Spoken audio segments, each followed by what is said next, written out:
again, it's a part of our culture to just think that we can will these things. It's like, well, sometimes you got to totally step away from the thing. Just walk away from this thing for a bit, clear your mind, and then the solution somehow magically appears itself to you. Whatever you think that process is, it's still a very real process. So that sort of is what I mean by thinking is dead, right? Thinking is thinking without having any breaks from thinking is a dead thing. It's stagnant, right? It's a skeleton of sorts, like thinking is, because it's always based on the past, things that we've already experienced, right? That's why I think skeleton is a good thing, is because it's like, well, it's just what's left over from a real alive thing that happened, right? There was this real alive thing that happened, but now it's a skeleton. This is Way of the Artist with Brandon Colby Cook and Evan Schulte. Exploring the challenges of the creative call so that you can claim your own path and make your life a work of art.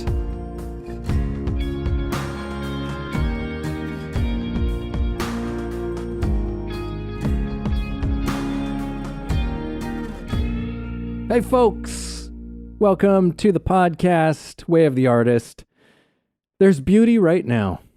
That's what we're hinging this one on. We haven't actually had much of like a conversation necessarily around this pre-recording, but it was something that you said in just our conversation and something that you were thinking about and some awareness that you were having. And I love the ring of that. And there's beauty right now. And I'm excited to dive into just that little package of words there, because I can see this going in a lot of potentially different directions and fleshing this out and giving it some context into the meaning of those words. So as I'm sort of my initial thoughts on those words are that it's a reminder. It's a reminder not to get too caught up in some place in the future that you're looking to land at, and about begrudging where we are now, right? And taking a broader picture of our present moment and how this might fit in with a bigger picture. And not only that, but that even in challenging moments and in times of difficulty, it's like there's so much beauty in the place we're in. And if we get too caught up in our last podcast, we talked a lot about past and future, which is definitely where we can go. We can get caught up in those places and we miss out on that present reality where there is so much beauty to be found when we're not caught up in a lot of the voices and stories that we, negative stories that we might have playing in our minds. And the last thing I'll just say, I won't flesh this one out very much more, but a word that just pops into my mind with all that said is gratitude. I feel like gratitude is something that plays into this conversation as well. So those are some very general opening statements for me. Brandon, what are your thoughts? Well, I'm glad that you landed on gratitude, because that's actually what I'm thinking. Past and the future are a big part of what cause us to sometimes, I don't know, deflate the moment, I guess. And it's just like, you're waiting to get somewhere, or, or you're caught in worry and concern about the future. Or sometimes, the past regrets or mistakes or, shoulda, coulda, woulda type of things come up. But, something that I was thinking about as you're talking was, the gratitude side of it. And the way I found that this comes up for me is I get hyper focused on something and then I miss a bunch of other things. And so, this can be, I don't know, like, for example, you have 10 great things going on in your life and one thing that you wish you had that isn't working. And then you get hyper focused on that one thing and forget about the other 10 that are like great things that are going on in your life. And this has been an exercise for me. Like every morning I wake up and I do a gratitude exercise. I just decided, I need to do this because I came to the recognition that gratitude combats fear and worry and anxiety. And I was having this fear and worry and anxiety come up, which doesn't usually happen for me a lot, but for whatever reason, it was coming up and I didn't know how to navigate it. And then I was told, or at least I came across some information that was like, gratitude is will counter. You can't really be grateful and scared at the same time, which is also, you won't be anxious and you won't be worried because those are all just byproducts of fear. It's true. And what I found when I started doing the exercise was like, oh, look at this. There are like all these great things in my life right now that I'm not paying attention to. And there's like this one thing or maybe a couple things that I'm all worked up, fearful, worried, anxious about. And so what I found a gratitude exercise did was it helped me to have a more holistic view of my life and not be hyper focused on the one thing or two things that are not perfect right now. And that also led me down the road of how do I do this to like kind of escape being present and like end up in the future going, well, when I get here, then it'll be good because that thing will be resolved. But it's like, that's assuming that these other 10 things, whatever, it's probably more, but these other 10 things are still in place. Because if you removed one of those, then I would just worry about that. So it's this kind of whack-a-mole game to some degree where you can get caught always trying to put out a fire, solve a problem, and you're just always scared and worried and whatever.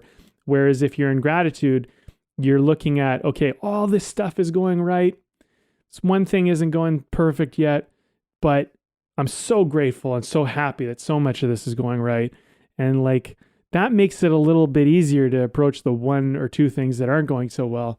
So, and I guarantee, I guarantee no matter what, there's more to be grateful for than you realize, and probably more to be grateful for than to not be grateful for.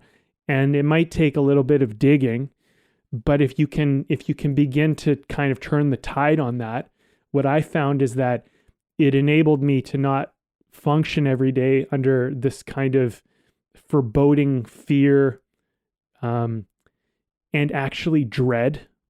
I was experiencing dread at moments, which was brutal. But when I'm not functioning under this worry and stress and dread and fear and all of that stuff, I'm just better in life. So that's made me start to realize, hey, this moment is really beautiful. And even though it's not everything is exactly the way I want it, this moment's really beautiful. And that's a much better way for me to begin to solve the things that I want to bring into my life. And, I'll throw this word out there, but it's true, manifest. I know some people they have their own opinions about that, but you really do manifest things in your life and you don't realize you're doing it all the time, because if you're being active towards anything, it is beginning to come into your life. And I look at where I am today and I look at where I was like a year ago and I go, wow, man, you've improved your life so much. Like, look what you did. Look what you created. Look what you built around yourself. And I didn't even notice it. So that's where gratitude can kind of snap you out of it and go, oh, wait a minute. This is pretty good. This is what I wanted. I manifested this. Anyway, so gratitude, I think, is a really good catch on this one. Yeah, and I think that in many respects, I think why gratitude is such a great thing for bringing us into that beauty of right now is because gratitude in many ways is of itself like a form of beauty in a kind of way. Like, there's something beautiful about having a genuine moment of gratitude about the things in your life. Like, and yeah, my wife and I, we have a similar practice where daily we ask her, it's like, what do you appreciate? And and sometimes I have to change the word around, because like if I'm having if I've had a rough day and trying to be like, what do I appreciate? Like, it can be like, all right, no, I'm not appreciating anything, but I can flip it around sometimes with just like, well, what am I grateful for? What are my gratitude? Or a word that actually has a lot of power for me, probably more than anything. And I strangely have a reluctance. I have a weird thing around it, but learning to let that one go. But is actually blessed. What do I feel blessed by? What are the blessings I have in my life? And for some reason, that word just opens things up to me, where I just go, it's like, oh yeah, like I've been blessed with all of these things right now. Like it's like, oh, I can't appreciate anything right now, but I can recognize the ways that I feel I'm blessed in my life, right? And yeah, there's real beauty in that. And I think that it also opens up, you said manifestation. The word that had come to my mind as that was coming up for you was creativity, right? Like there's also, that's also a creative act, right? It's also, it's a way of us creating something as opposed to being destructive, which is kind of what a negative headspace puts you into. You're just in a destructive, you're just tearing shit down. I mean, sometimes stuff needs to be torn down for sure. But, I think that in that process, particularly if we are in like a fearful state, like you're just ripping things down. It's just like, whoa, hang on a second. Like we're tearing down things that do not need to be torn down right now. We're tearing down, important structure here, where, and I guess in many ways, that's where that recognition, like a gratitude recognition, can help. Cause it's like, oh, hang on a second. Let's keep the structure up. Let's, we can keep these things. We can recognize that there are some things that just aren't working, or some things that we would like to make better. But in many ways, the gratitude actually helps us come into contact with reality, with a more complete picture of reality, which is not often how we think about it. Like very often our culture is like, well, any sort of positive type of thinking is out of reality. The serious people are the ones who are critical, like who are taking things down a peg, kind of a thing. Like, let's bring things back down to the ground here. But that's not necessarily any more of a reality. In fact, that can be a disreality. I don't know if that's really, that's the word that came to mind. I don't think it's a real word, but there it is.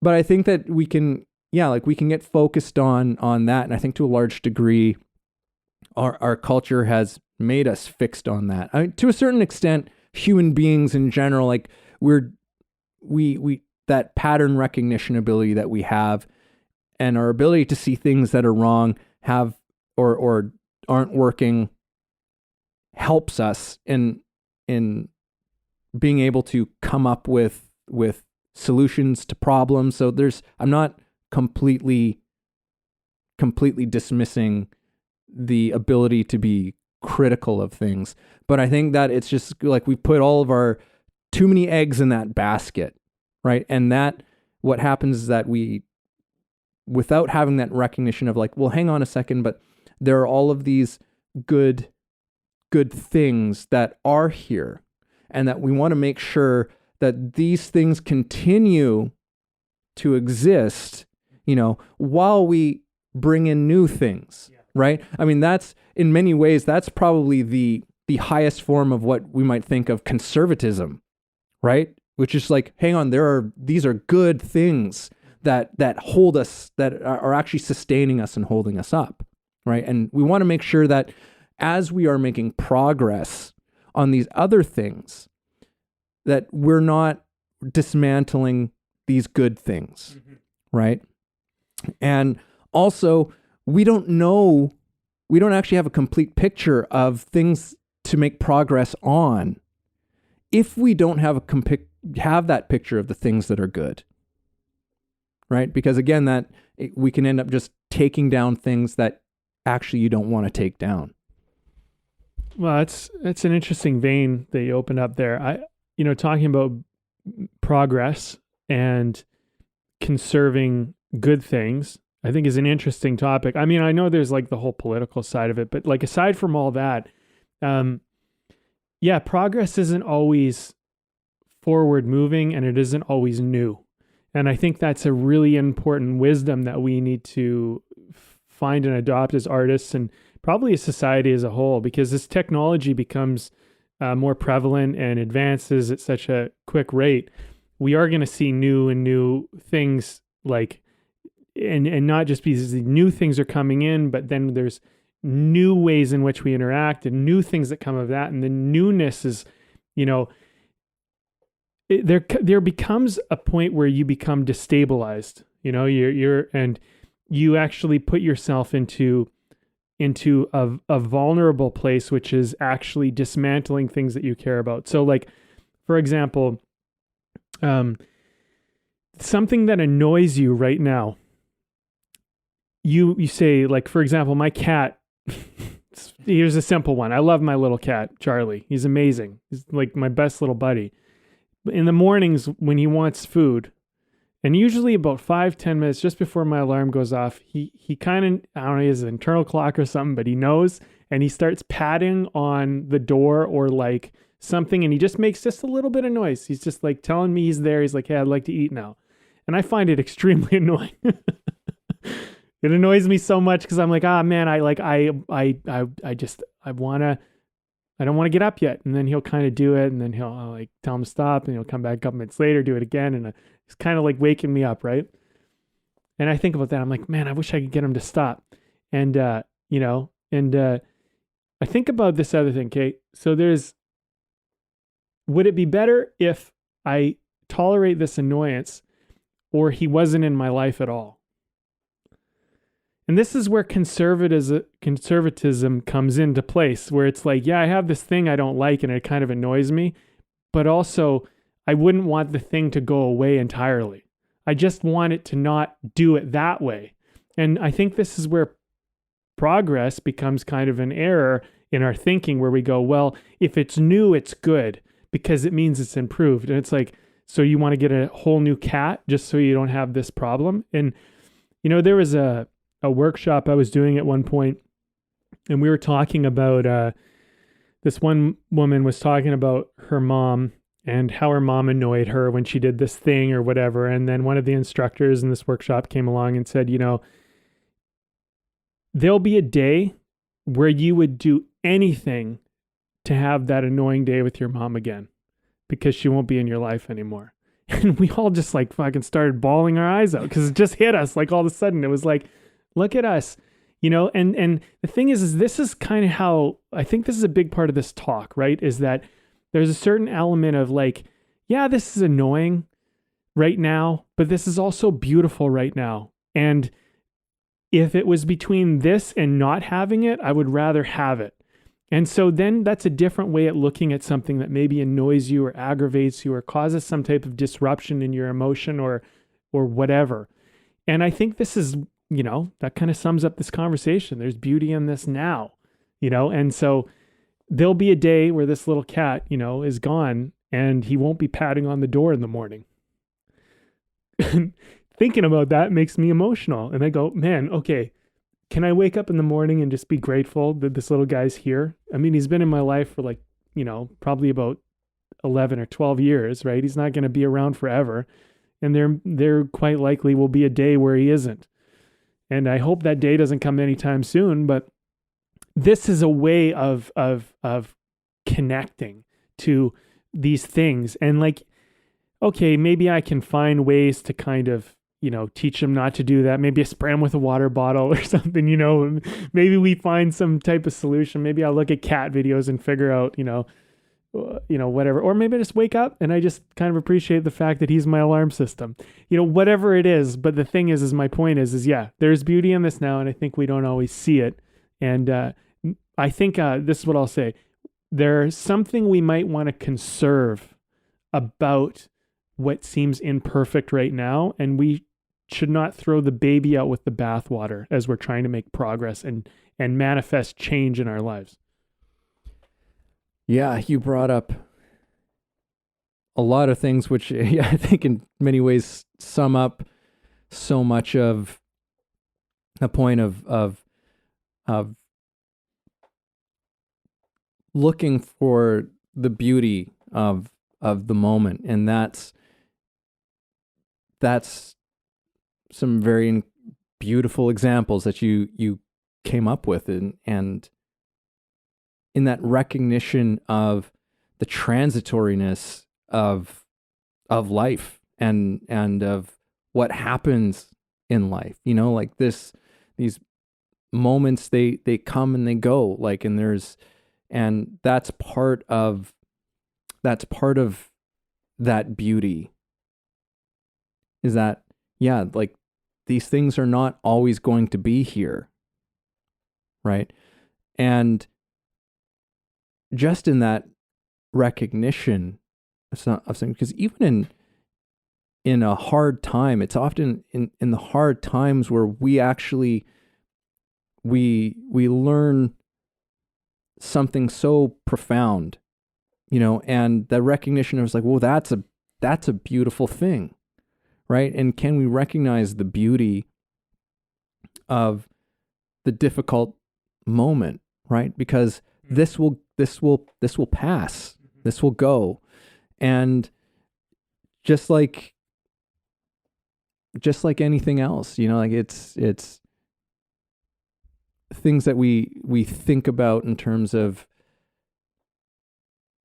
things that we appreciate almost across the board, watching a sunset, like it's there and it's gone, right? And that's so much of what our life is. It's like, you got to take this in right now, because that sun is setting and it's going to be gone. Like, and yes, hopefully you live to see another one of those things, but you can only, you can't enjoy it in any other period of time.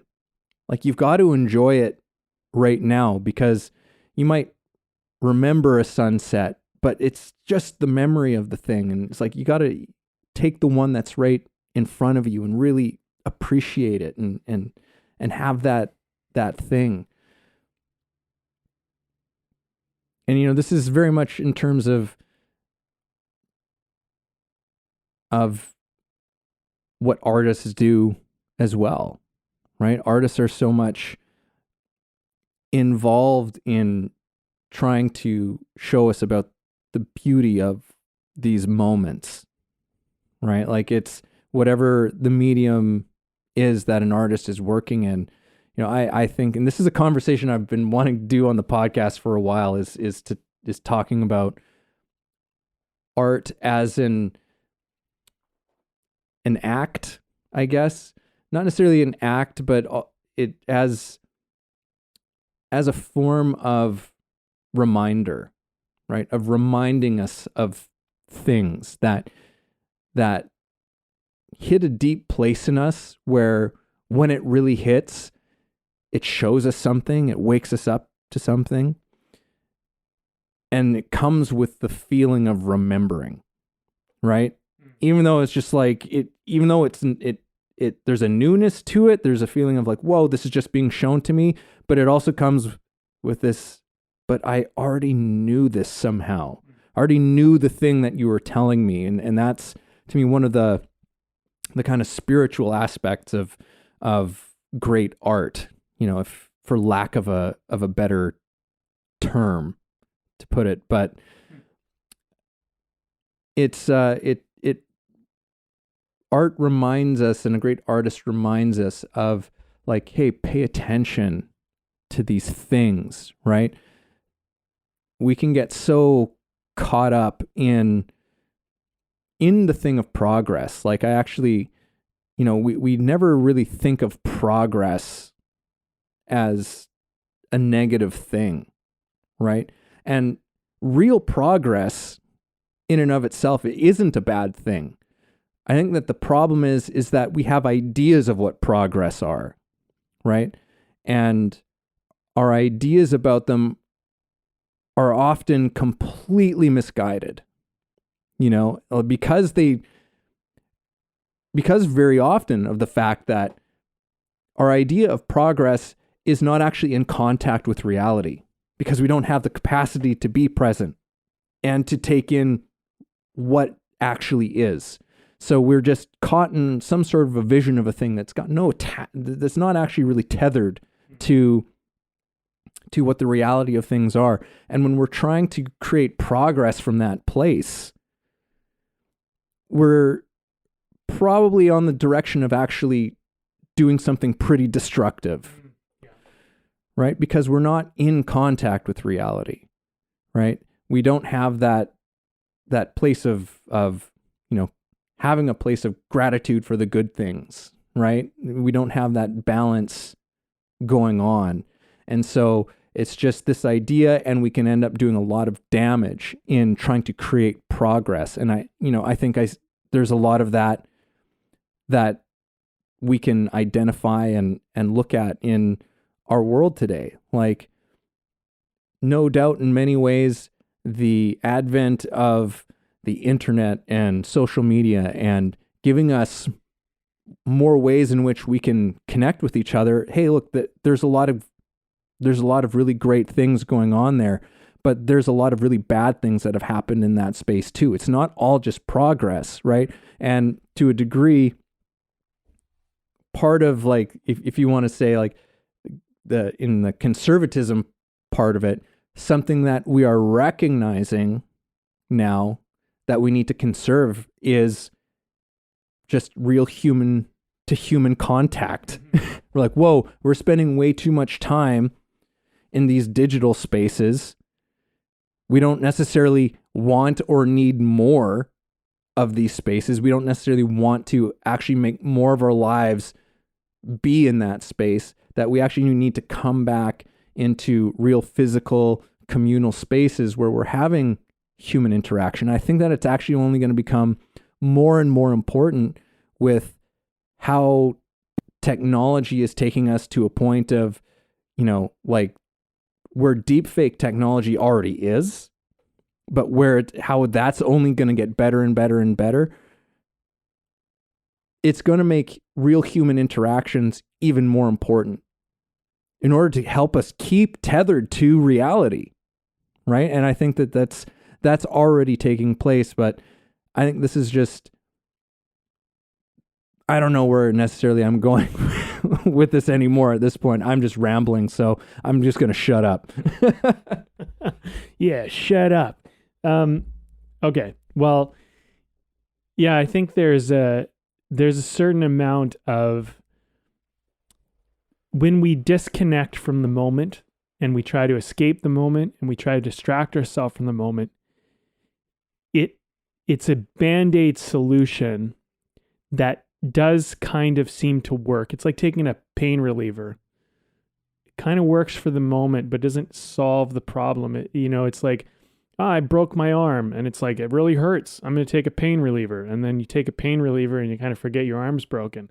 And then eventually the pain reliever wears off. And then you're like, oh, my arm's broken. This hurts. And it's like, I'm going to take a pain reliever. And the next time you take it, it doesn't work as well. So you take a little more.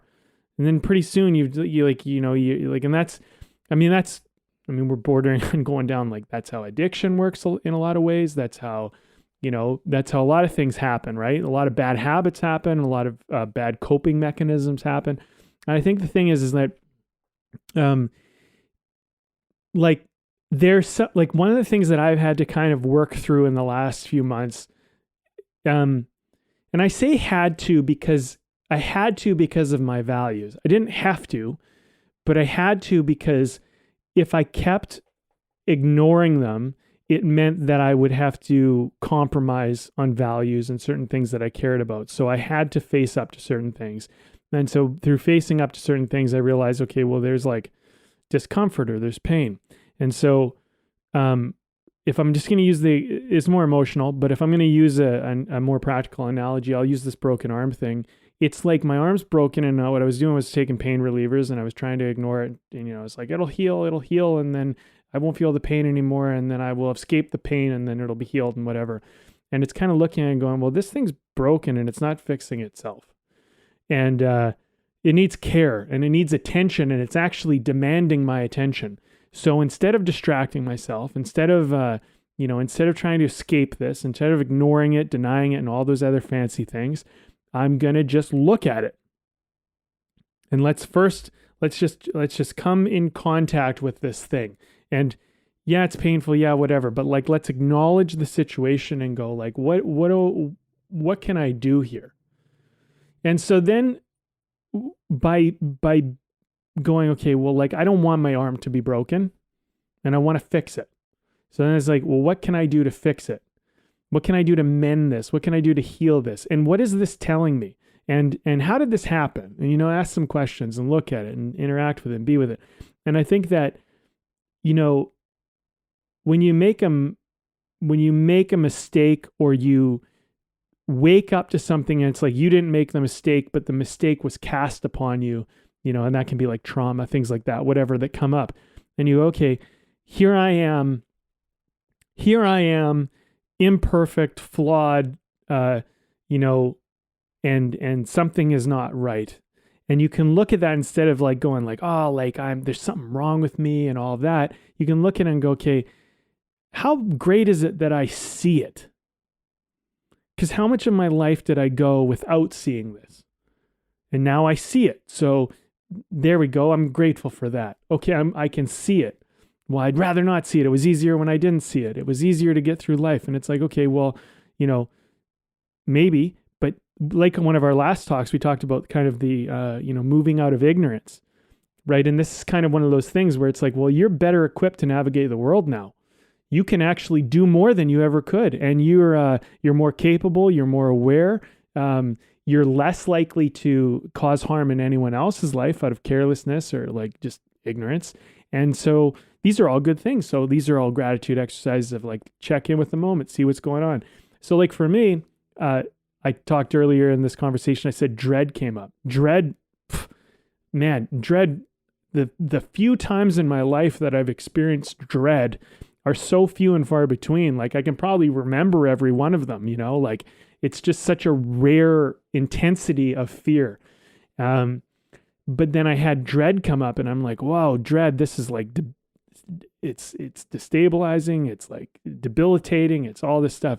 And I go, okay, let's look at the dread. Because like most of them, what I was trying to do is run away from it, escape it, numb it out until it went away. And then I could just feel like, okay, this passed, but it wasn't passing. It was kind of coming up and there was some sensitivity to it. And then once I started looking at it, it's like, okay, well, what if you looked at this as like a gift? Like you were being sent a wonderful message from the ether to say like, hey, this is more than what you think's going on. Like you're scared about this thing, which caused worry and anxiety. And look, it led to dread. This dread is actually a deeper thing than what you were scared of. It's actually tied into childhood. It's tied into some trauma. It's tied into some story you're telling yourself. We can change that story now because the emotion is so strong. We have purpose and meaning to look at this story, and we can go in, we can rewrite it, and we can do a new narrative of our life, because maybe this dread was born out of like a 7-year-old version of you that didn't have power, didn't know what to do, and wasn't aware. But now you're this guy who is aware and is capable and can deal with it. And what kind of parent would you be to that kid who was in that situation? Would you just tell them, hey, shut up, get out of the room and like go deal with that on your own? Or would you say, let's figure this out. Let's work this. What are you so scared of, man? Monster in the closet? Okay, you know what? I'll go with you. Let's go fucking open the closet. Let's look inside. Where is it? Well, I thought it was there. Okay, well, it disappeared. Okay, all right, but there's no monster in the closet. No, it's not there. Okay, under the bed. Okay, well, let's go look under the bed together. Let's do this together. And so then you become your own champion. And this becomes, this is progress, but also like understanding that emotion that caused me to get to the point of dread was an unhealed wound, like a broken arm, but it was an unhealed wound as a child that I've never had a chance to heal until today. So how great is it that dread came up? Because I've been walking around with a broken arm my whole life, essentially. And now all of a sudden I can mend it. And now I get to do the rest of my life without this broken arm. What a gift. And that's where I think like a painful emotion becomes a beautiful thing. Yeah, there's opportunities for beauty all the time. I remember some old sort of mentors of mine, I'm trying to remember how they put this, say like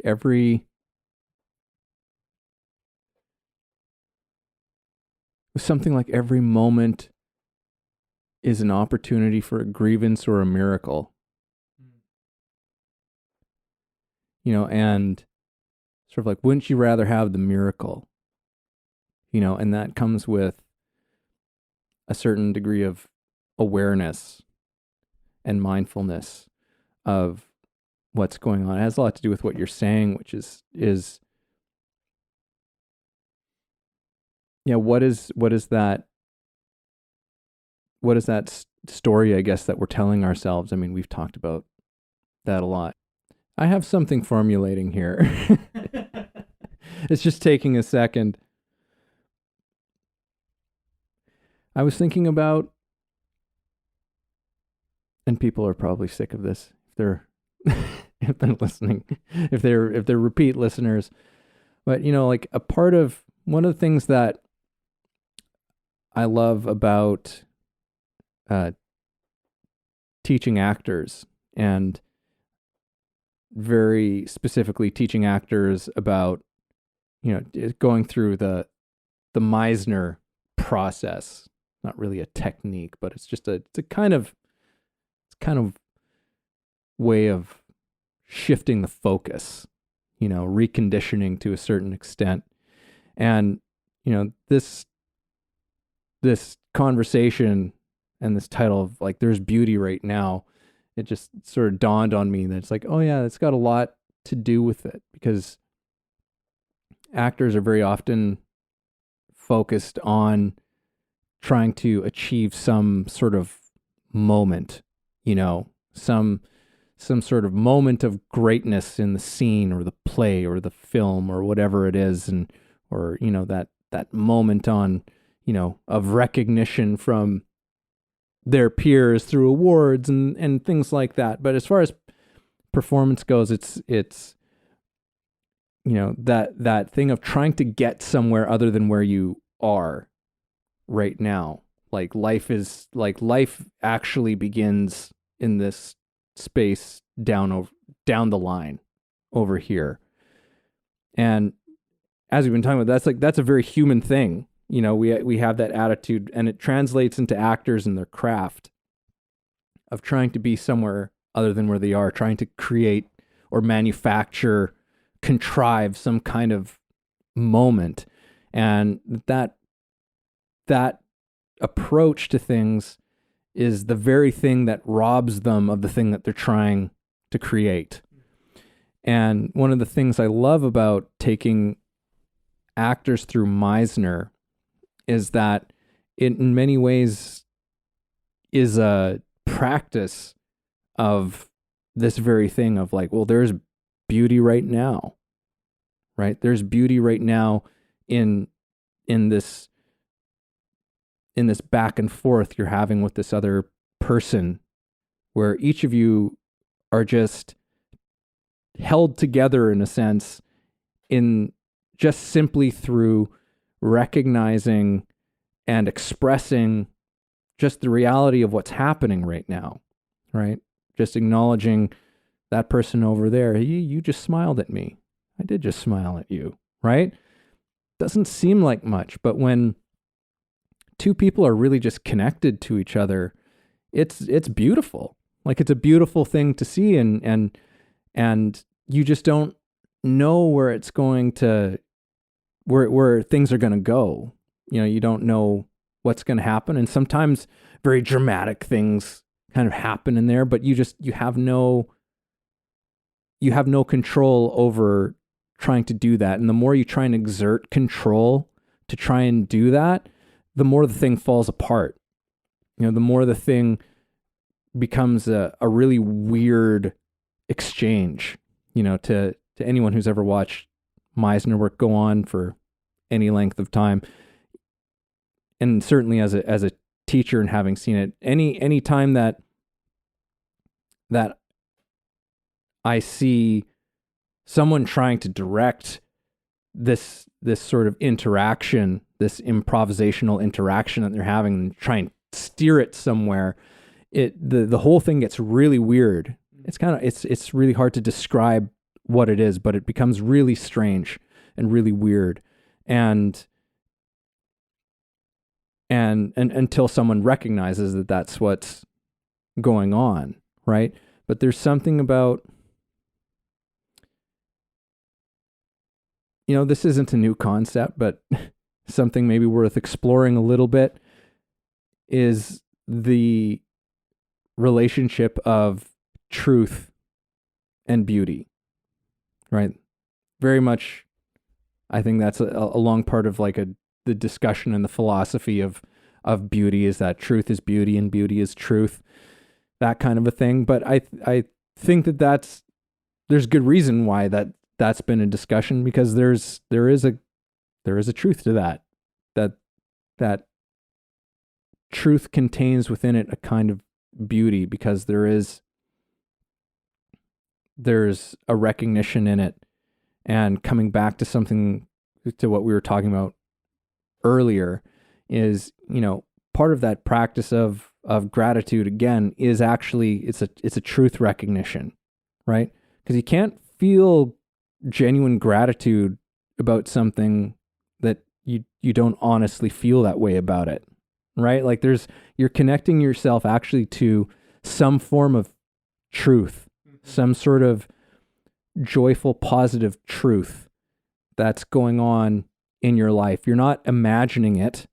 You're not contriving some fake thing, because you can't make yourself feel that way about something that you don't actually feel that way about. You can't extract some kind of meaning from something in your life that doesn't actually have meaning for you.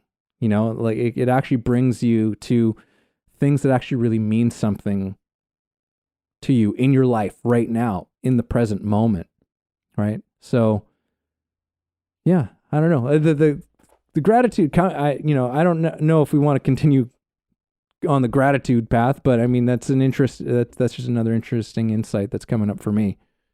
Hey everybody, this is Evan, and this episode is brought to you by my book. Yes, I recently released a book called The Actor's Awakening: Connecting Spirituality to Craft. Expand yourself as an actor and your craft through a spiritual perspective. Take a journey that will explore universal philosophies and insights to help you understand human nature in a profound way, and develop practices to take your work to another level. Again, that's The Actor's Awakening: Connecting Spirituality to Craft. Available on Kindle and paperback on Amazon. And as always, if you like the show, please subscribe. Well, I think there's something you kind of opened up here, which I'd like to go into a little bit. Meaning, I think there's something interesting about that here, because, yeah, like when you're not really grateful, and then you go, oh, I'm going to be grateful. I should be grateful for these things, but you're not really grateful.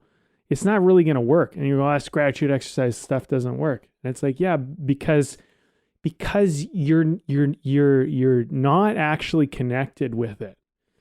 Like for a moment there, like when I was talking about my cat and the fact that he might not be here one day, and then there was emotion. I don't know if anyone could tell in my voice, but like my voice was kind of twisting a little bit because I was actually getting emotional, and then it kind of, and then that moment passed and I moved on. But that was a moment of me truly connecting with what that would mean. And through meaning, then it comes, okay, well, I'm really grateful, in spite of this annoying thing I find annoying or uncomfortable at the moment. You know what? Actually, I'd rather be here than not be here. And so, there's that. And I think meaning is a matter of, getting down to the truth and actually getting kind of closer to the core of what's going on. And I think part of the issue is that, as we are talking about truth, not the truth, but your truth, which I think people don't always know because they have fancy ways of kind of deceiving themselves and convincing themselves they don't care about stuff they actually care about, and that stuff doesn't matter when it actually does, and all of these things. And, I was thinking about it. It's like, yeah, it's, that's why you should never lie. Like, I get why people lie. There's many reasons why we lie. And sometimes there are practical reasons, and there are reasons that are upholding our values because we're trying to protect something or take care of something. And there's a mindfulness to it, but there's also an escapism to deception where it's like, I don't want to face the music, so I'm just going to kind of do this fancy little way of twisting the story around so I can kind of bullshit and kind of get what I want without having to really face it. And every time you do that, you disconnect yourself from the truth again and again and again. And there's a consequence. The thing about lying, when it's not done mindfully, I mean, maybe it's okay when it's done mindfully, because I think that there's a value and a reality that's being upheld in it. Like, for example, a kid asks you about something, and you might not tell them what something is because it's like, well, they're too young to hear that. Some people, they have this disagreement. They might not agree with that, but like, whatever. There are examples where sometimes it's better to not disclose everything, and sometimes it's better to actually not, there's just times where it might be better to lie, but if you're doing it out of a kind of value that you're upholding, and you're not trying to bullshit, and you're not trying to manipulate or get anything out of it, you're simply doing it because there's a higher value to uphold. To me, that doesn't, I think you're a little more insulated or like protected from creating this false world for yourself. But when you lie out of a manipulative, deceptive, kind of cheating bullshit way where you can escape something, escape consequences, not face the music, that type of stuff, this disconnects you from reality and disconnects you from the truth. And particularly, it disconnects you from your truth. And I think this is where we end up causing a lot of harm in our lives. Like, we cause a lot of pain in our lives because as we're trying to get our agenda met, when we're not doing it, when we're not doing it in a real way, in an authentic way, in an honest, ethical, moral way, and we get what we want, there's something that is, it's diluted, and there's also something that separates us from it. It's like winning an award, like winning an award that you didn't earn. On the surface, it seems like a great idea. Hey, I get the award. I get to stand up on stage. I get the acceptance speech, whatever, let's go all the way, right? I get all the benefits of the reward, or the money, or the thing, or the whatever, or the relationship, or whatever the reward is. But if you didn't really earn it, there's a new consequence that comes out of that. When people praise you and they say, hey, great, awesome, you can't accept that because you know that you cheated to get it. You know that you didn't really get it for real. And then that creates a disconnect from this thing. And, and so then there's this kind of there's this detachment from your life where you're almost like not in your life anymore. I think part of this exercise, or exploration we're talking about is like, there's beauty in the now. There's beauty right here. You need to actually be there, not somewhere else. And we have all these fancy ways of like creating a disconnect and a buffer from us in reality. And how can you tell the truth when you don't know what the truth is? Because you've deceived yourself so much about it. I'll give one example just to kind of like further the point, because I think that's the best way to get through this stuff. I was thinking about somebody I wanted to reach out to, or some people I wanted to reach out to. And, they have clients and stuff that are in a similar industry as me. And I was telling them I want to tell them about a project that I'm doing, and, how, I'm inviting people. And I was like, man, I'm scared to talk to them because I don't want them to feel like I'm kind of like stealing their clients and like taking from them and whatever. And so I went off for a hike, and as I was on the hike, I was like, why don't you just tell them that? Why don't you just tell them, hey, look, I wasn't going to reach out to you because I was having this feeling, and I don't want this conversation to go that way. The truth is that I wanted to share this with you, and I want you to help me get the word out, but I also don't want you to feel like in any way that I'm trying to like take any of your territory, or like, that's not what this is about. It's, in fact, if anything, at the end of this conversation, I'd like to know how I could help you more. I want you to feel like things are better. And I said, well, why don't you just tell him that? But that I had to go off into the woods and like have a little bit of an honest approach with myself, because I had fear. And sometimes I think you have a feeling of fear or insecurity or whatever it might be, but you don't know why. You don't know what's happening. And so by being out alone in the woods for a moment with nature and just kind of my own thoughts, I just kind of had a confrontation with myself, and I'm like, oh yeah, like I this is why I feel that way. And then it's like, well, that's the truth. So tell people the truth. And it's very disarming. And it's like, okay, and now I feel at ease, and then they feel at ease, and we move forward and we can negotiate that. And nobody feels manipulated, deceived, or whatever. The point is that we all have these kind of disconnects from our reality. And I think with difficult emotions or uncomfortable emotions, I think the reason why we usually don't want to feel the emotion is because we're somehow disconnected from the truth of that emotion. That would be my argument. That would be my point that I'd suggest. I'd say if you were in touch with the truth of that emotion, I don't think you would be scared of it anymore. I don't think you would avoid it. I think you'd be like, great, I'm in touch with this. I see what it's telling me. I see the insecurity it's bringing up. I see the news it's showing me. Wonderful. Let me look into that. Let me work with that. Let me get my hands in that clay and kind of play around. But we have this disconnect from our reality. So we go, no, I'm going to go watch TV. I'm going to play some video games, have a drink, do whatever. You know what I mean? And it's like, yeah, because you're not in reality. It's just a bad emotion and you don't understand. But that emotion is legitimate. No matter what emotion comes up, and this is something we learn in acting, and I'm sure Evan will agree with me on this one, but whatever emotion comes up in the moment is relevant. If it comes up, there's something in it. So the moment you deny it, it gets weird. So like that's one thing about Meisner is like, own the moment, be in the moment, be true in the moment, and then we can work with that. But if you try to pretend it's not there and do something else and try and control and manipulate it, it gets fucking weird.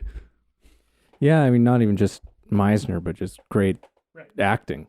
It's just like, well, that's the thing that's happening in the moment. And, maybe afterwards the director says like, hey, that wasn't quite appropriate, or for whatever reason doesn't quite work or isn't quite the vision. Hey, that happens, but I always say truth is better than a great big lie.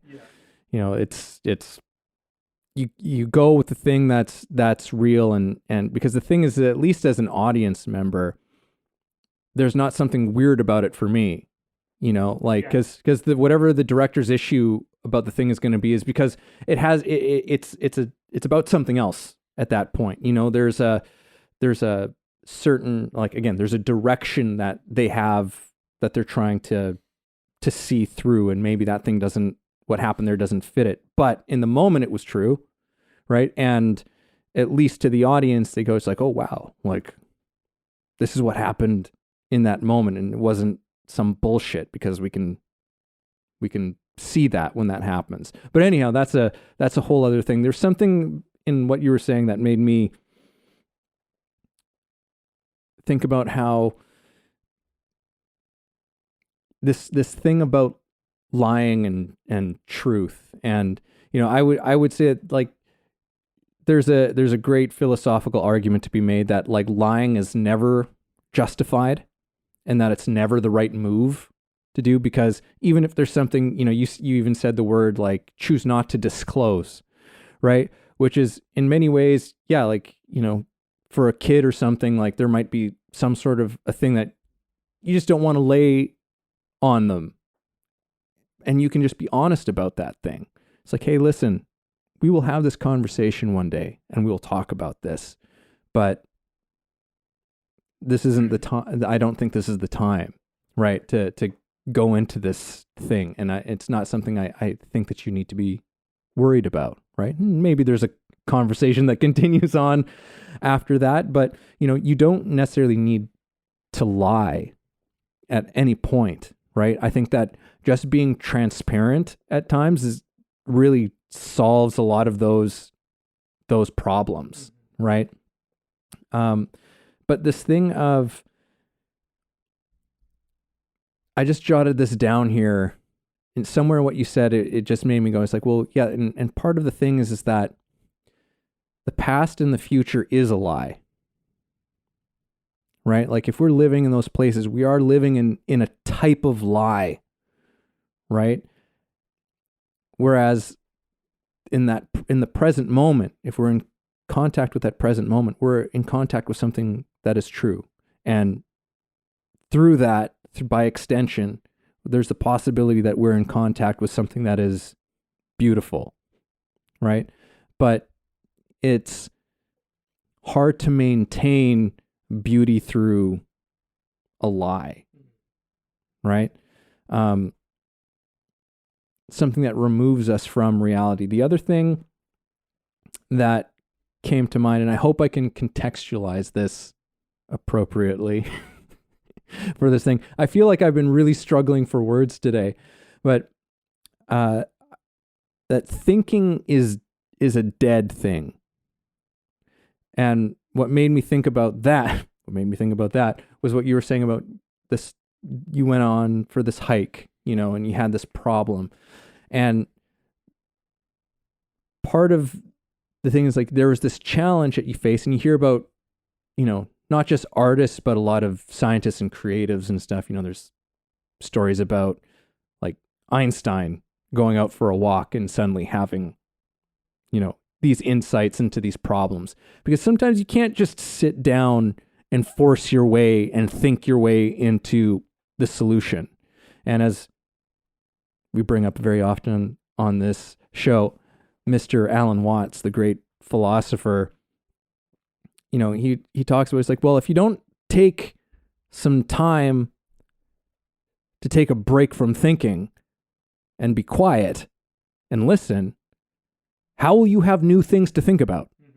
Mm-hmm. Because if you're just thinking about thinking, you're just looping stuff you already know on repeat, mm-hmm.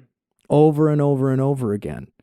So, you get out for a walk or whatever it is, there's all sorts of different things that we have that, various different things work for us better than others, but we have these things that help us get into contact with that reality that is outside of just the space of thinking, right? Even if just for a moment. And isn't it fascinating how suddenly a new thought has space to enter, wherever that even comes from, right? But you go, oh, right.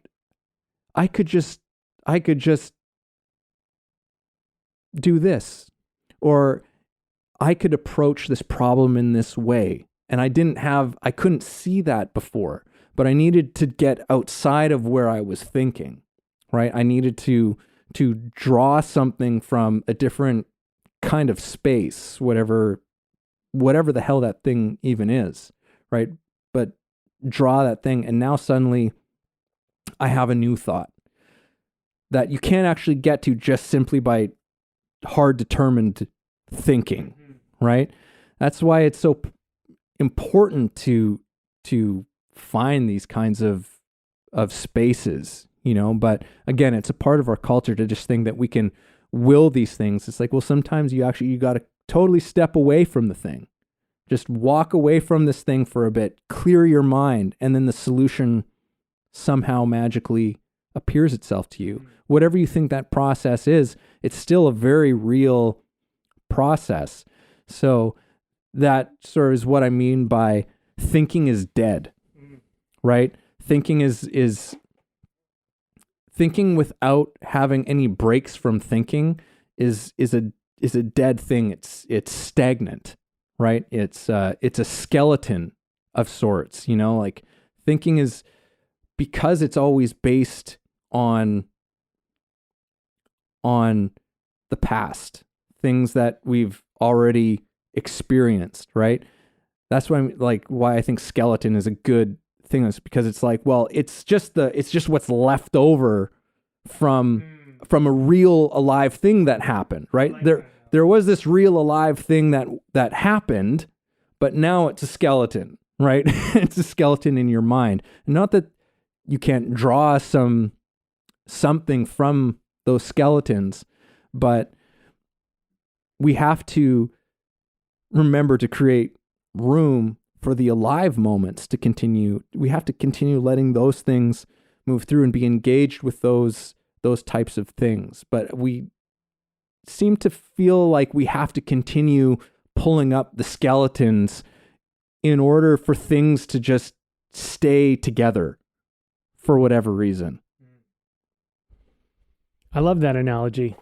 I love it. I think it's great. Yeah, you're left with this skeleton of it. And I think that there's inertia is such a big part of what gets us stuck and unable to break free. So, something I find myself, it happens every now and then where it's just like, oh man, I'm like, I don't want to do this, or I'm struggling with this or whatever. And it's like, I should go for a hike or go for a motorcycle ride or something. It's like, I don't have time for that. It's like, that's all you have time for. That's something I've started to do. Is I just, like, last night I went out, man. I was like, I needed to get some work done. And I was like, well, come on, we got deadlines. We got to get this stuff done. We got to get it, whatever. And I'm like, well, right now, the way that I'm feeling and thinking is just like, it's not working for me, and I can keep sitting in this and I can keep doing this. That's the inertia. And that was actually easier to do. And then I was just like, hey, you know what? Interruption.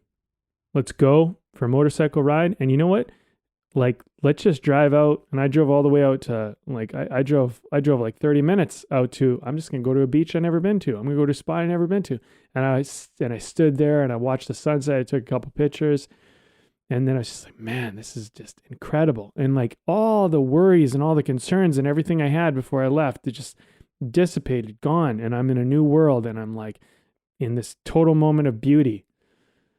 You know what, man? I drove back. I came back. I did all the work that I needed to do. And it was just like, well, I could have just suffered for the last hour or hour and a half or however long I was gone. Or I could have taken an hour and a half, quote unquote, break.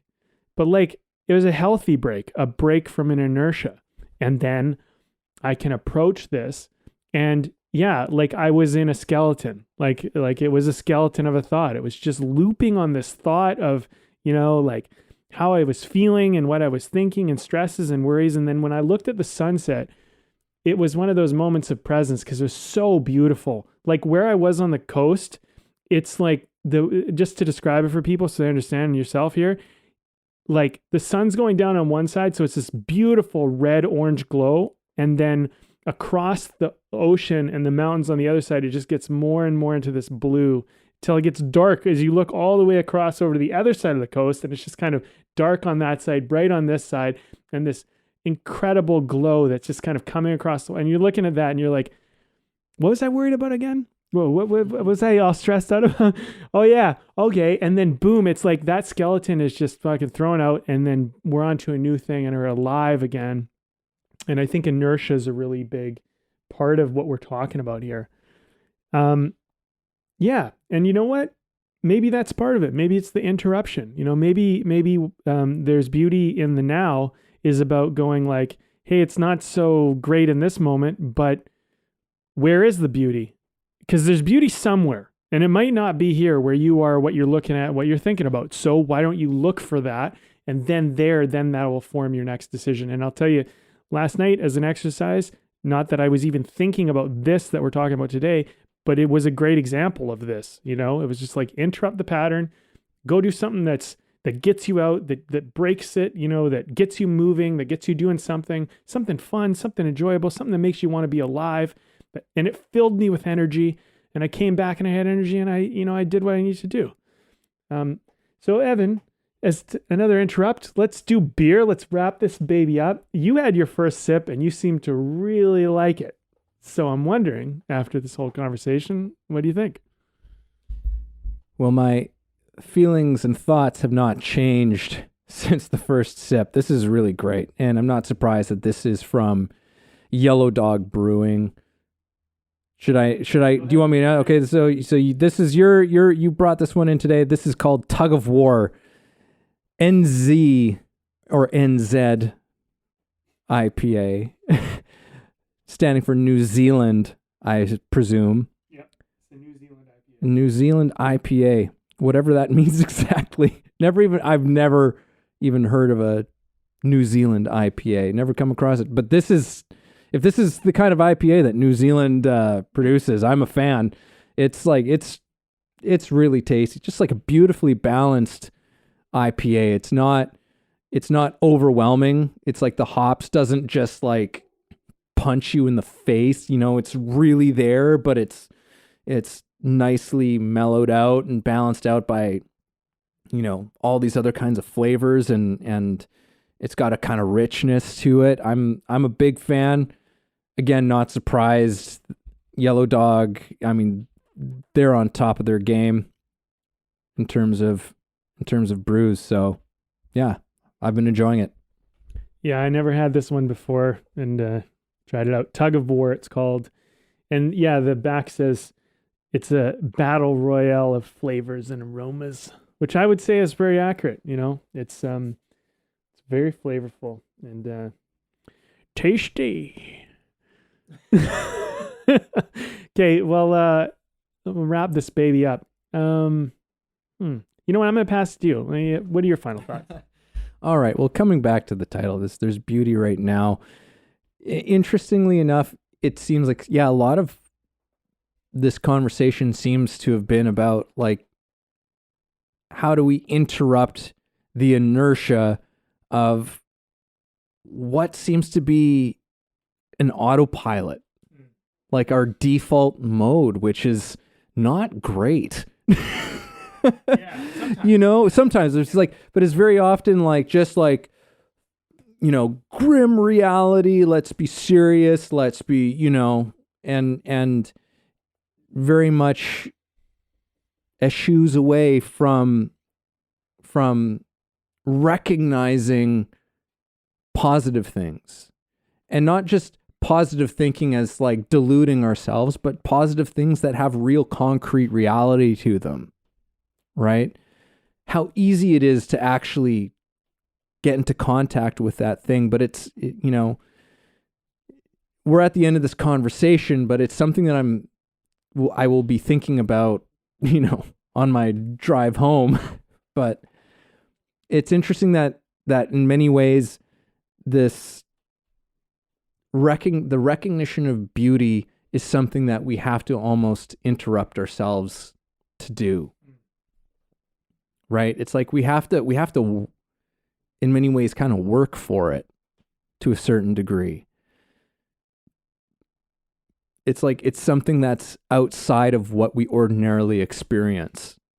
It's like, well, there's the work, there's the real stuff that has to get done, and then in whatever time you have left, you can go and do what you want to do. You want to go for a walk, you want to go on a vacation, you want to go to the beach, you want to do some art, okay, cool, but it's not the real thing. But it's like, well, what's life without beauty in it? Like if there's no beauty in it, then like what? Honestly, we should all just blow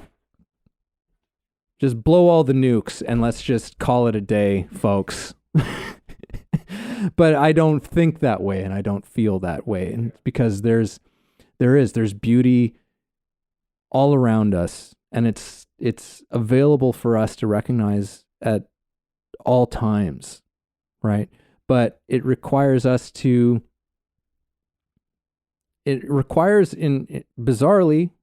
it's not bizarre, but it seems kind of bizarre in the way that at least in the way that I've been conditioned to think in my life, that means becoming more in contact with reality, my present reality, right? I think that's part of the problem. It's just like, we think of present reality as like, well, there's this problem over here and there's this problem. There's all these problems, but hang on, your present reality right now, where are you? Literally, where are you? Right? Is that your problem at this moment? Probably not, right? What are the things that you truly feel blessed by in your life? And let's recognize these things and we go, oh, holy shit, there's so many beautiful things happening right now in this moment that I can also recognize as being true and real. It's not a fantasy. These are real things. And maybe through that process of taking more time to have that recognition, we fill our lives with more and more beautiful moments, right? And are able to find it. It's like, but maybe we need to train ourselves a little bit to do that, because I feel like we're not necessarily trained to do that. We haven't wired ourselves to do that. And there's probably a little bit of effort that we need to exert in order to make that happen. But I mean, hey, the end result is that we just find ourselves living in more and more beautiful moments. And I mean, hey, I don't know what else to say past that. Who doesn't want to live in more and more beauty in their lives? So, yeah. Well, yeah, it's, I mean, where do you even go from this? I think talking about that inertia thing or coming across that there at the end, that's helpful in recognizing that, there's that story I remember hearing. It's like two prisoners in a cell look out the window. One looks out and sees the dirt. The other one looks out and sees the sunset or the sky or whatever. The stars. Okay. Haven't corrected me. But he's right. Okay. But the thing is like, yeah, like, what are you looking at? And I think perspective is a important thing. It's like, where are you putting your attention? And, one of the takeaways for me from this conversation was, well, I mean, it's weird to say the things that you said earlier again, but what I did discover, and I'd like to reiterate, is that, yeah, when I was kind of stressed and worried and anxious, I noticed that I was usually focused on like one small thing and not seeing the 10 or 20 or 100 other things that were wonderful and great. And so if you are feeling stressed, anxious, or some type of challenging emotion, it can be helpful to go like, wait a minute, let's just stop for a second. Let's put this into context. Like, is this the whole world? Because I feel like when you get caught in anxiety or worry or fear or dread, stuff like that, where most people, I don't think they really want to feel that. It's very easy to make that your entire world, and that's everything. You get hyper-focused, minutely focused on that thing. And if you were to step back a second and look around, you begin to say, well, this is one small thing in a plethora of good things. And, there's lots of things that we take for granted that, if you're not in a practice of gratitude, you don't even see. Like, for example, having air in your lungs and just being able to breathe clearly. Like, do you know what it's like when your throat is all sore or clogged up, or your nose is clogged up and you can't breathe and you're coughing all the time? Like, have you had that experience? Like, you're not doing that right now. How great is it? And then we just go like, well, I'm entitled to that. Like, we have this kind of attitude of like, well, I'm entitled to be healthy. It's like, look, if your health gets taken away, you'll want nothing more than health. It's like you begin to see that health is probably the most important value in the entire eternity of life. It's just like to be healthy, right? Because when you don't have it, there's nothing that you would want more, and people will spend their life savings to try and get it back, because not having it. And then, there's like, look at everything. Like, can you move your fingers? Can you just move your fingers on your hand? Let alone can you do anything with them? But the fact that you have that, is this stuff. If you didn't have it, it would be brutal. So, part of the gratitude thing too is there's beauty in this moment is like, look at all the stuff that you just feel entitled to and you just feel like you should just have, and go like, well, what if all that was taken away? And what if this was taken away? What if that was taken away? And that can help you get connected to gratitude. And then, you're trying to make progress, you're trying to build, you're trying to add to your life, of course, that's great. And if you don't have it, one thing that I've learned, because like, for example, I'll give you an example. I have a motorcycle. It's a great fucking motorcycle. I got an awesome motorcycle, and it gets a lot of compliments, and I love riding it, and it's awesome. And I want to get another motorcycle, but I want to get a bit of a bigger engine, a little more power, whatever. And I really want it. The thing is I have a motorcycle, and I should be grateful for the motorcycle I have. And I am grateful for the motorcycle I have. And yet I want another bigger motorcycle. Here's the thing. You can want and feel lacking and without and still be grateful. And something that I've learned is like, I'm grateful that there's something I want.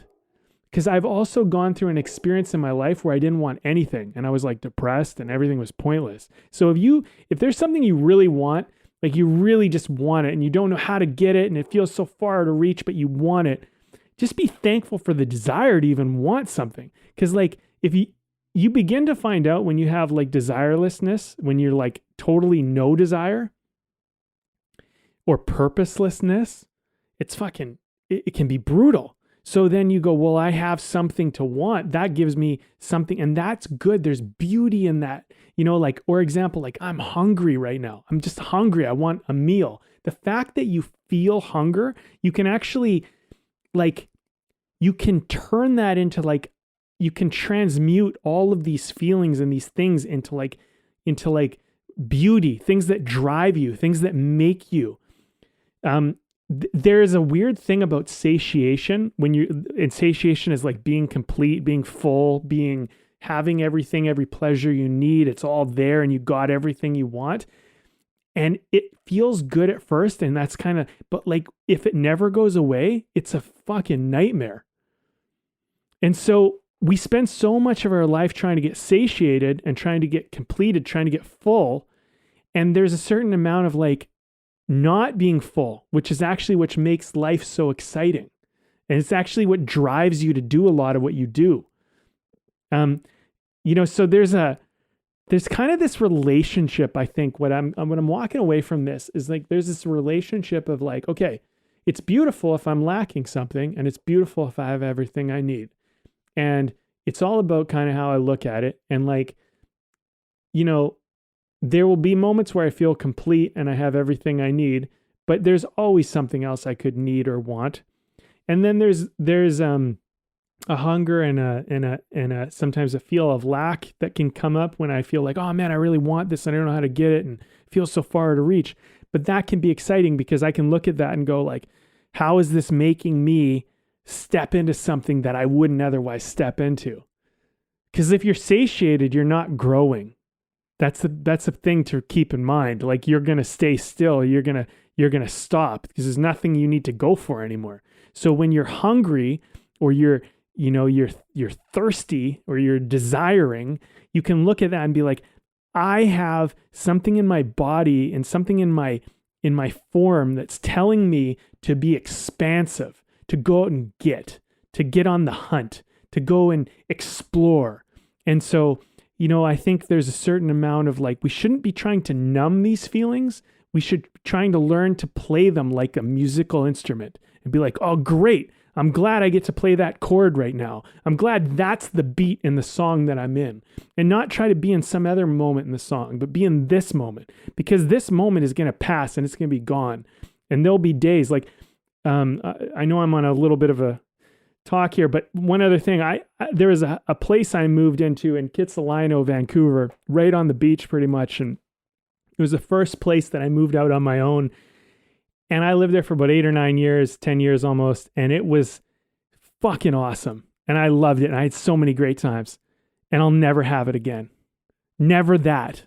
I might have a house again in Kits on the beach that could possibly happen, but it'll never be that place. And it'll never be that time in my life again. And I'll never be able to recreate what was then. And I look back and if I was to talk to my younger self, I'd say, man, just appreciate, like if you, as much as you fucking can, try to appreciate this because you don't know how good you got it right now. This is so great. Not to say that this moment isn't great too, but there are moments in our life and we just miss them because we're like so on to the next moment. And there's beauty in the now.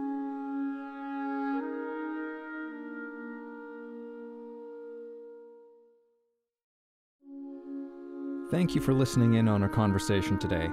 We hope you found something helpful that you can carry forward with you. Head over to our website, wayoftheartist.com, for more free exclusive material and learn about the show. If you haven't already, please support us by subscribing to the show, sharing it with people you know, and keeping compassionate, creative conversation going.